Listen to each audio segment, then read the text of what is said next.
Perut kita begah atau kembung.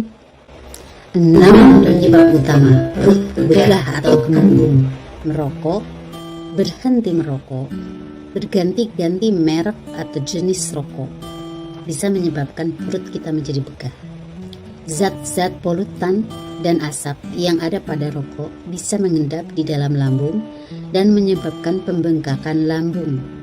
Begitu pula pada saat kita mencoba berhenti merokok, dalam beberapa minggu akan terjadi reaksi perut kita menjadi begah karena adanya adaptasi tubuh terhadap perubahan pola hidup kita. Begitu pula saat kita berganti-ganti jenis rokok, menyebabkan tubuh kita beradaptasi terhadap jenis-jenis atau zat-zat polutan yang ada di dalam rokok tersebut. Itu semua bisa menyebabkan perut kita menjadi begah. Makan makanan atau minuman yang banyak mengandung gas, makan terlalu cepat, atau makan makanan yang keras.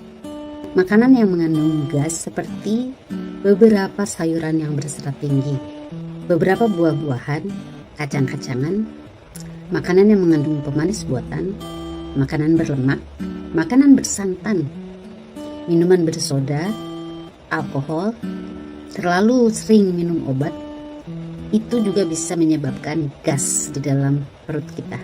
Begitu pula saat kita mengunyah terlalu cepat, makan terlalu cepat, dan makan makanan yang keras, itu biasanya membuat perut kita begah. Karena tidak semua zat-zat yang ada di dalam makanan atau minuman tersebut bisa semuanya dicerna oleh sistem pencernaan kita, dan itu menimbulkan gas di dalam perut kita. Suka menunda BAB. Saat kita menunda BAB, maka posisi feses akan kembali ke usus. Itu akan menyebabkan feses mengeras, dan kandungan-kandungan di dalam feses seperti racun-racun di dalamnya akan keluar dan menyebabkan perut kita dipenuhi oleh gas. Dan disitulah kita merasa perut kita menjadi begah. Masuk angin dan susah buang angin. Masuk angin itu bisa disebabkan oleh kondisi perut yang kosong dalam waktu yang lama, atau mungkin kita terkena AC. Masalahnya adalah ketika kita susah buang angin, sehingga angin terperangkap di dalam tubuh kita, membuat perut kita menjadi begah. Stres ibaratnya adalah semacam virus yang bisa merusak metabolisme tubuh kita, sehingga bisa menimbulkan beberapa penyakit baru, diantaranya begah atau kembung. Perut kita bisa menjadi begah atau kembung bisa disebabkan oleh karena tidak stabilnya jumlah bakteri yang ada di dalam saluran cerna kita. Jumlahnya bisa kurang atau bahkan bisa berlebih. Hal itu menyebabkan proses pencernaan tidak sempurna, sehingga mengakibatkan beberapa zat tidak bisa dicerna dan tersimpan sebagai gas di dalam perut kita.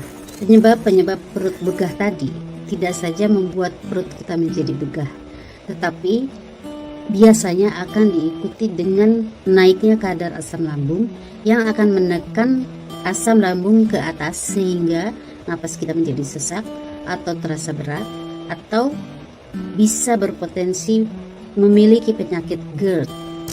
Yang harus dilakukan adalah merubah pola hidup menjadi lebih sehat, lebih memilih jenis makanan, mengunyah lebih pelan dan lebih lama, makan sedikit-sedikit tapi sering, banyak minum, kurangi atau berhenti merokok, tidak minum alkohol, lebih bisa memanage atau mengendalikan stres kita. Obat-obatan yang biasanya dikonsumsi untuk perut begah adalah oskadon, ranitidin atau omeprazol, dan lain-lain. Obat-obat tersebut bisa diperoleh di apotek atau di toko-toko obat, dan fungsinya untuk mengurangi adanya gas di dalam perut kita. Coba untuk memijit perut kita perlahan agar posisi gas atau angin di dalam perut kita bisa bergeser, dan itu lebih memudahkan kita untuk bisa buang angin. Tentu saja kalau perut begah berlangsung terus-menerus, lebih baik segera ke dokter. Demikian beberapa penyebab perut begah, efek-efek yang mungkin terjadi, dan pertolongan pertama untuk mengatasinya. Subscribe terus untuk terus mendapatkan info-info kesehatan dan info-info lainnya di Kepo Channel 2. Kepo Channel.